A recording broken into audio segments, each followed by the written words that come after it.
Okay, Erica, we're recording. I'm really excited to talk to you today, Erica. Just one, because I like talking to you in general, but I love this conversation that you and I have been having about trans education and me as a cis person learning so much through my day job. You've provided trainings, but then also something that I didn't know we had in common at the time. But we have both taught or teach self defense and have a commitment to making people safer. And I'm going to introduce you in 1 second, but how excited I am for this conversation. You and I popped on earlier. And when I hung up, Brian was like, "Was that Erika you were talking to?" And I was like, "Yeah, how'd you know?" And he goes, "Because you never say I'm he got how excited I was to talk to you. He's like, "You're not like that with everybody." It's like with a few people, maybe. So that's how excited I've been thinking about this conversation. And for folks who are listening, this is geared towards folks who are looking for personal safety and self-defense for folks who are trans. So if you're trans, this conversation with Erika is for you. If you're not trans and you're cis like me, this conversation is for you, especially if you have a commitment to personal safety. Because as we're going to dig into here, there's a lot of ways that trans folks are vulnerable. And so if we really care about making the world safer, to me, I look at the stats that Erika is going to share, and it's like, oh, that's where we can make some inroads, right? Like not just necessarily with soccer moms in the suburbs wanting to feel empowered, but people who are actually facing a lot of threats every day. So I'm really excited. Eric, I'm going to give you a chance to talk in a second, I promise, but I'm just so excited to tell everybody really about your background and experience. So right now you're a clinician in private practice. Yes. And your career path has been interesting. And as we were talking, there's certain themes, but you're a Vietnam veteran. You were in law enforcement. You were a police officer. When you left that field, you went on to go to law school, become an attorney. You're also a tenured college professor. And then your main work now is being a clinician. You've worked with well, you worked in the Department of Corrections. You have Yes. worked in the hospital setting, and then in addition to those professional experiences, you also have a great background in martial arts. You are experienced in jujitsu, taekwondo. I guess from your military and law enforcement, Erika is a tactical pistol course expert and was a former police detective. I could go on and on. Like there's like the practical physical skills that Erika has that you have also like implemented and used in real life. And then there's your professional setting, which is I feel like so well rounded. So this is why I'm excited to talk to you. So I'm going to shut up now. Did I miss anything that we should that folks should know about you? Well, you didn't miss it because I didn't say it, but Oh, okay. I'm going to learn more. Yay. uh, what, after my first year of being a detective, and I had a really steep learning curve. Being a detective is so different than being a patrol officer. Mm-hmm. But by the end of the first year, I was doing quite well, and they made me the lead detective for a sex crime investigation. Wow. And so part of what I bring is the experience of sitting down and interviewing women and children, sometimes hours, sometimes even less after the assault. And so I got a really good idea of how they how they ended up in that position, how they uh, what they were thinking before it happened, what they were thinking as it happened. Um, and so I bring some of that to um, this Yeah. training. Well, and I think that really, like, as a clinician now, right? Like, you're, and that, so the name of the series is The Psychology of Self Defense. And so it really is about talking to people who work on the front lines with people. Because we get so hung up and here's how you kick, here's how you punch, but there's so much more to it. And so everything we're going to talk about today is informed by your experience as a trans person, but also professionally and working with other folks. So Yeah. when, before we dive into the presentation again, this is really about, and I hope folks who are trans can see this and learn from Erika. And while I sit on the fly on the wall and learn myself, but is there anything that you would like to share for folks who maybe aren't trans, who whether they're an instructor or for whatever reason they're interested in learning about self defense? It's why they're here. What do we need to know as cis folks in supporting trans folks? Well, there's a couple of things. So um, actually being trans is less important than being gender nonconforming.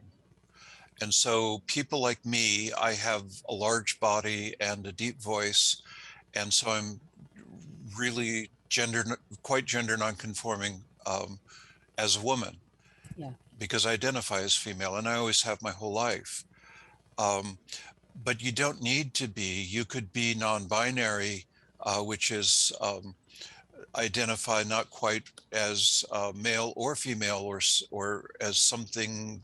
I have a unique perspective on what gender means to me. But even cis people who are gender nonconforming, um, uh, a lot of what I say directly relates to, because people that are gender nonconforming are frequently targeted for their nonconforming. Mm, They're the fact that they're nonconforming. And so if you're walking down the street and somebody sees you and they see you as gender nonconforming and you might be a cis woman, they can't tell your sexual orientation. But if you look too masculine for whatever they think the rules are, you'll be labeled either as a trans woman or as a lesbian, probably in their minds. And the same if you're a cis man, but you don't have all of the quote manly features, for whatever that means. You're going to be labeled as a gay man or as a trans man. And so I have a number of cisgender friends. Cisgenders are people that aren't transgender.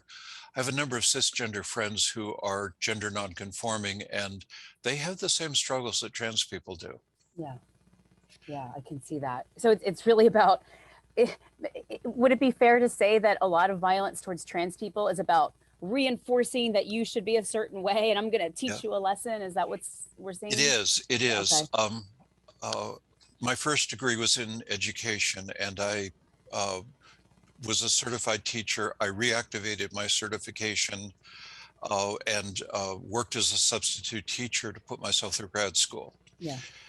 Um, and what I saw, because I'm certified K-12, what I saw is kindergarten, first and second graders, the boys and girls tend to play together. They don't seem to have a really strong awareness of gender. But by the end of second grade and by Christmas of the third grade, kids are starting to police each other Mm, and tell boys wow. that there's something wrong with them if they're playing with the girl, Yeah. or tell a girl there's something wrong with her if she plays with the boy. So I see I see it starting then, and and then it continues throughout the lifespan that Yeah. adults gender police. I don't know why that gender policing seems to come online in our brain around what third grade would be, 8 or so, 9 maybe. Something like that. Yeah. Um, and so, but it does, and then um, we seem to almost be compelled to do it later in life. There is one theory that explains at least part of it for adults, and that is that men are far more dangerous to anybody than women are, Mm, physically dangerous, yeah. Okay. right? Women can be emotionally dangerous, but men are physically dangerous. And so one of the theories about why there's so much focus on gender is that our limbic brain, which is in charge of sensing danger, it's where the fight or flight instinct comes from, or response, Yeah. uh, um, that it it parses out the information visually within maybe a tenth of a second when it sees somebody, Yeah. if they're male or female. And if they're seen as male, then then it ups the threat assessment, where if they're seen as female, they're seen as safe. So is what you're saying, Erica, is that if I am being mean to a trans person, is it a part of it because I'm confused and I don't know how to process you, and that's a threat to me? Is that kind of what you're saying? There is part of that, and there is strong evidence that our disgust response is biological. Okay. Some people have a pretty high threshold as to what they find disgusting. Yeah. And we needed to evolve with a disgust response, just like we needed to evolve with a fight or flight response. Yeah. Our disgust response protects us from eating spoiled food. Right. That's really the core of what it's about. But some people biologically have a lower a threshold for disgust. And in those people, when they see somebody like me, it triggers that disgust response. Got it. And and so I become lumped in with impure food or toxic. There's this Oh, wow. psychological connection that gets made. And so that's mostly what's going on. The other thing that um, is well documented is that people that are overtly transphobic or homophobic, um, there's a very strong likelihood that they're struggling with their own gender identity or sexual orientation. Yeah. That seems Yeah, to be a pattern that yeah, I've noticed. Yeah. yeah. There's a interesting research that was done University of North Carolina, Hmm. where men, what they did is they measured the sexual arousal of men. Um, and they showed them pornographic images, but it was only gay porn.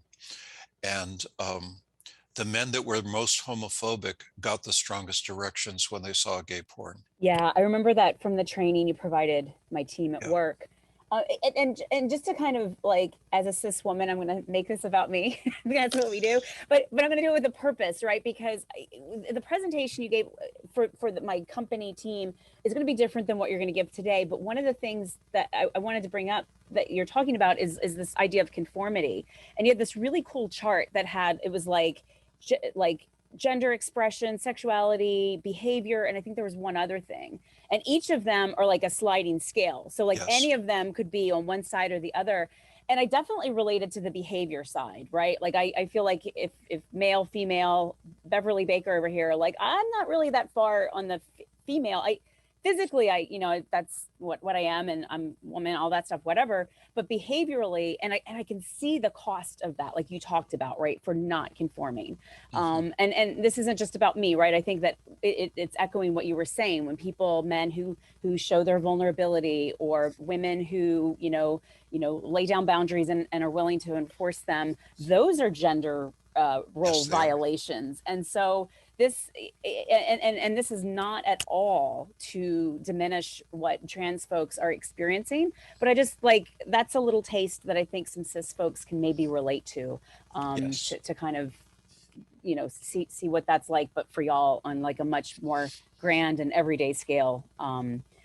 Okay, so with that, let's jump into the presentation if that's okay. And I'm going to do a screen share on this side. We've got a few okay. things to share with our audience, and we'll be we'll be popping back and forth on this because I'm about faces and people, so we want to look at slides, but we also want to. I enjoy my time with Erika, so let's just jump in. Erika, this is an overview Yes. of what we'll be talking about today. Do you want to just jump in, or is there anything you want to highlight here for folks? Um, so the title of this presentation is Creating Physical Safety, and I've given this presentation a number of times at a national conference for trans people. Yeah. Um, and trans people have the highest rate of suicide in the country. Yeah. And so part of creating physical safety is having some awareness around suicide and suicide prevention. Certainly that can be an issue for all of us. Um, and so that's why that's there. Okay. The single most important thing on here is avoiding danger. If you can avoid danger, you're going to be much safer than if you um, enter into danger. One of the things that my martial arts teacher said frequently was, if you get to the point of entering into a physical confrontation, you've lost control. Hmm. And so I'm a big proponent of avoiding danger. And one of the ways to avoid danger is through our posture and our gait, how we walk, what we're projecting emotionally. And Yeah. so I'll cover that. Yeah. Um, One of the things that I have found in working in the criminal justice field is that people almost never really understand the law of self-defense. And the law is both broader and less generous than most people think. So it Yeah. covers more things, but there's some really harsh boundaries to it. Yeah. And so I'll go over that. I'll offer up a few simple techniques, and then I'll talk about lethal and non-lethal weapons. Perfect. Let's dive in. Um, okay. So we're talking about suicide awareness right now, which for maybe some cis folks, why are we talking about suicide and self-defense? But you raised a really good point already. So let's talk about the stats here. This is really concerning. What do you got? So this is a study, and all of the slides are um, um, everything that I present, doesn't matter the presentation. It's all based on academic work. And so this was a formal study of victimization.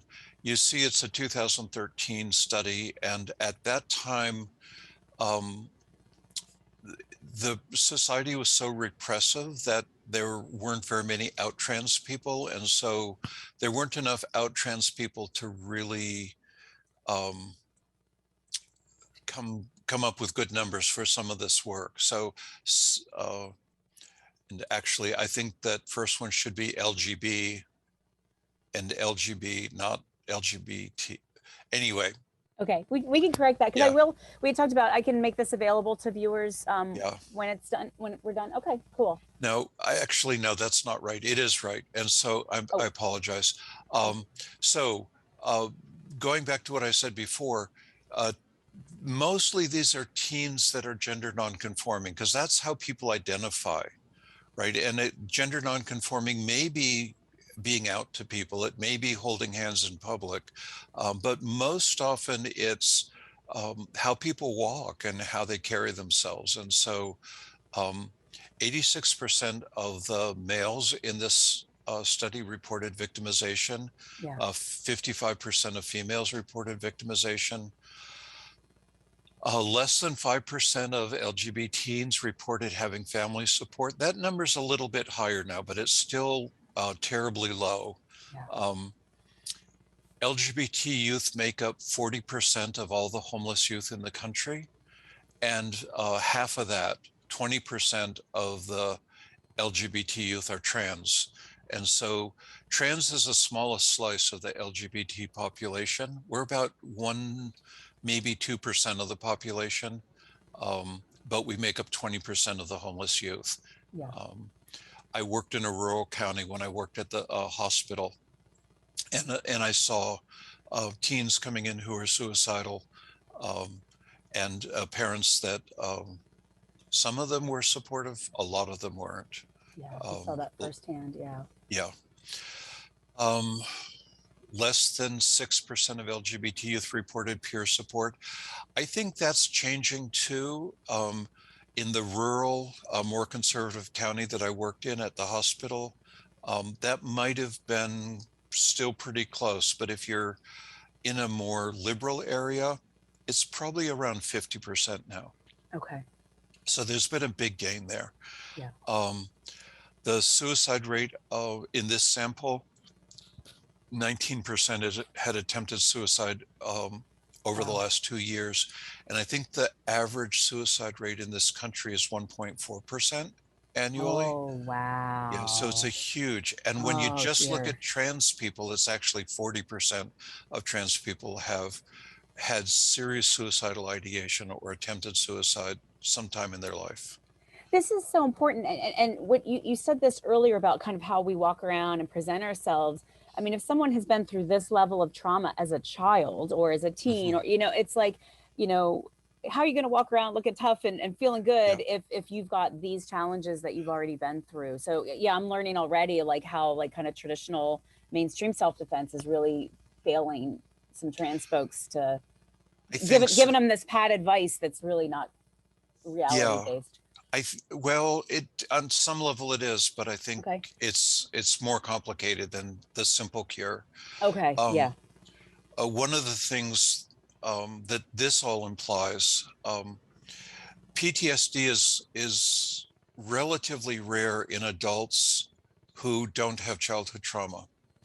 And so that slide showing the large, and I think the next slide does as well, shows a large disproportionate number of trauma, sexual trauma, physical trauma, to LGBT youth. And so we come sort of front loaded for PTSD. Oh dear. Yeah. And so that's one of the things as an instructor or as Yeah. a cis ally. Yeah. The other thing is that within the trans community, I think 1 out of 54 people are on the autism spectrum, but something Wow. like 1 out of 8 or 9 people who are trans are on the autism spectrum.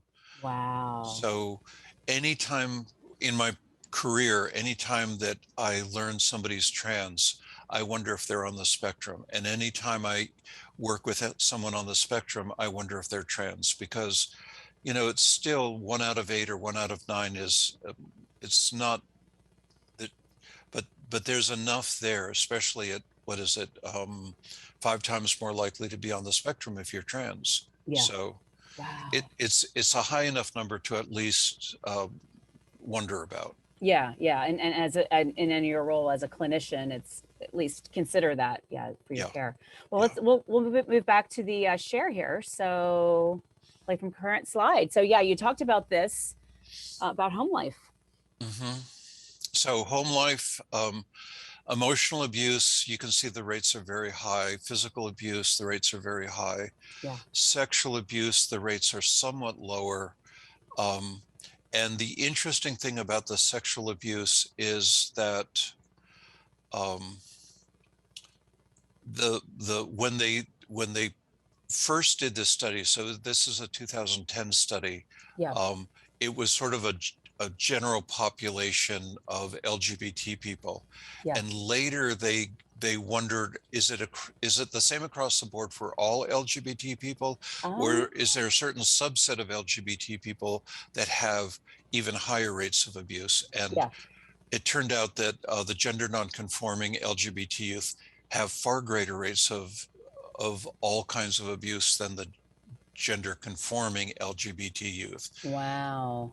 And so I think trans men and cis women that are gender non-conforming in a more masculine way Yeah. have the very highest rates of sexual abuse, Hmm. 70 or 80% in that range, where trans women, our rate of sexual abuse, I think, is around 55%. Okay. Um, And let me go ahead and share the screen again. I'm just into chatting with you. Let me come back to here because I think this is really, about what you're talking about. Or maybe did I jump ahead? But please continue. well, so this is that same, Yeah. so Okay. this is a somewhat later study, but Okay. it captures almost the exact same data. Okay. And so part of why I included both slides is to say, this isn't a one-off. This isn't something that was a fluke. This is well-studied, large population. Got it. Okay. And these numbers here, it says non-LGB, right? And so these are Yeah. LGB. This is still back when there weren't enough trans people to even figure out where we fit in the equation. But later on, what they found is whether you were gay or lesbian and gender nonconforming, or trans and gender nonconforming, the rates of abuse were 2, 3, 4 times as high as what we're seeing in this chart. Wow. This is heartbreaking. And I have friends and colleagues who work, with children and that's for personal safety and training parents. And I this is and maybe people are doing it, but I haven't really heard this breakdown like this. Like we just say children as if they're all the Yeah, same, or yeah. teens like they're all the same. But these factors matter, and I think it matters in what we're telling and sharing with people, and then in how we formulate how we're going to serve folks. It Okay. does. And putting it in perspective, government studies say about 18% of cis women have been sexually assaulted sometime in their lives. Yeah. Uh, academic research puts that number closer to 30, 35%. Okay. Um, and it's 1 or 2% for cis boys, and I think academic research puts it around 5%. Yeah. But we don't really know for boys and men, because there's so much shaming around being sexually assaulted for males, that the numbers may well be higher. Well, I'd like to ask you this question, Erika, which is, so we're talking about kids right now mostly, but it seems like a lot of these, all of this follows someone, right? Like the trouble's not over when they turn 18, Exactly, and exactly. and so their folks are primed to become adults with this going on. And one thing that really saddens me is the idea of how folks who are trans just have trouble making a living, and so like that makes them more vulnerable. And there's a lot of folks in a wide range of fields, but we often hear about people who are trans, kind of the only way they can make a living is through an underground kind of market, That's which, right. who's policing that? Nobody cares about people in that market. Oh, just another, well, I'm not going to Yeah, go there. But it's vulnerability compounded on vulnerability because of the rejection, is what I'm e- hearing. exactly. And there's another example of that, and this applies to both. Um, it applies across the spectrum, that anyone who, so that, I'll slow down. They did a really interesting study. I don't have the citation, but this was academic research as well. They wanted to figure out if there were certain populations of people that were better at lie detection. They wanted to know if there were, sorry, there's a fire station. Oh, that's Um, okay. I live in Hollywood, so if you hear uh, helicopters, that we'll just have a noisy, fun time. yeah. Um, if certain populations were better at picking out people that had been victimized. And what they found was um, police officers, judges, everyday college students, because the study was done in a college type setting, and then they brought other people in. Um, they weren't any better at spotting lies than the average, and they weren't any better at spotting people with prior victimization than average. But when they brought in people that were scored high on a psychopath um, scoring index, Yeah. um, those people were about, they could pick out the people who'd been abused about 80% of the time, where everyone else was about 50. It was a coin toss for pretty much everybody. Oh, wow. And Because so, they know they're looking for certain things because they want to abuse again. So they're like, exactly, that's exactly. oh, So wow. the most dangerous people in our society actually have a heightened sense of who's vulnerable, right? My experience working with psychopaths is that um, they are the most precious person on the planet themselves. And sort of the bully, right? The bully will pick on somebody they think they can beat up, but doesn't present any threat, Yeah. right? And so that's kind of what psychopaths are looking for. They don't want to get hurt in the process. They Yeah. want to be in control and do the hurting. And so people that have been victimized in childhood are less likely to be prepared to defend themselves Yeah. emotionally, psychologically, or Yeah. physically. And And that's what so, they're honing in on. exactly. Oh, wow. Wow. And Yeah. I this is so illuminating because like sometimes we just we learn or we hear or we teach, it's like, here's what to look out for with a predator, and then we're making assumptions everybody outside is a Mhm. predator, which is kind of ridiculous. And I love how you're kind of parsing that out. Like there's people who are predators, and then there's just like everyday Joes who just want to like live their life. Yep. Yep. Yeah. Okay. I Okay. think Well, that's right. I do. all right, let's come back to our awesome slideshow here. Your gorgeous slides. So we talked about this, comparing the populations, the huge difference there. Oh, and then you have information here on race as well, breaking this down. Yeah. So this is the idea of intersectional um, trauma. And so Asian and Hispanic children have the highest rates of physical abuse. Black children have the highest rates of sexual abuse. Um, Overall mental health.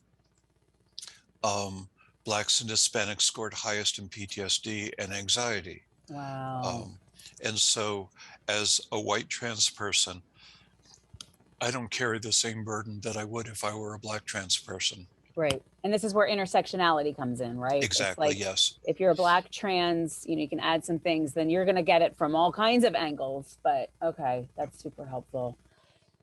All right. So here we go. Warning flags for suicide. Okay, so um, I'll just go over this quickly. Yeah. Talking about wanting to die, one of the things that I ask people in the hospital and in my practice is, do you ever go to sleep, or in the last month, have you ever gone to sleep hoping that you wouldn't wake up? Mm.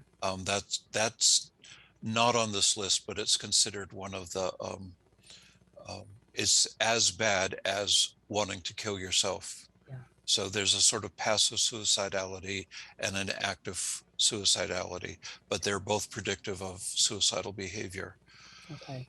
Looking for ways to kill themselves, talking about feeling hopeless, feeling talking about feeling trapped or unbearable pain. My experience working with suicidal people, and when I worked at the hospital, that was the main focus of my work, Mm-hmm. was suicidal and psychotic people. Mm. Um, and um, and I don't believe they actually want to die. I believe that they just hurt so badly that they think that if they die, then the pain will stop. Oh, And yeah. so, if they knew a different way, a better way of ending the pain, they would. Yeah. So it's not about not wanting to be here; it's Right. about wanting to not hurt. They Yeah. can't bear the pain any longer. Yeah. Um, Certainly being a burden to others, increased use of alcohol or drugs, um, starting to be anxious, agitated, sleeping too much or too little. That is huge. When I was doing my work at the hospital, um, sleep deprivation causes psychosis, and Ah, sleeping too much is an indication of severe depression. okay. Um, Withdrawing, isolating for sure. Um, so all of those things are recognized, and then there's a link at the bottom of the page if anybody wants to Okay. learn more about that. Okay. That's great. All right. Moving to the next one. Oh, yeah, we've got the lifeline. Yep. So you've got this. I checked this, made sure the number was still good. This is still a good number. Okay. And then there are all kinds of specialized numbers for people. If somebody's on the spectrum, there are helplines for people on the spectrum through Autism Speaks. Oh, great. If you're Okay. if you're trans or LGB, there are special hotlines where you can call, and the person who you'll talk to will understand your life experience. And so I think one of the things that keeps people from calling a hotline is, how will I know that I'll be well treated? How will I know the person on the other end will even understand what I'm talking about? Yeah. And I've had trans friends who've manned some of the national hotlines for trans people. I know they have similar ones for the larger LGBT population. So um, if there's somebody in your life that you're worried about, you can do a Google search Mm, and find some of those numbers. that's great. Okay.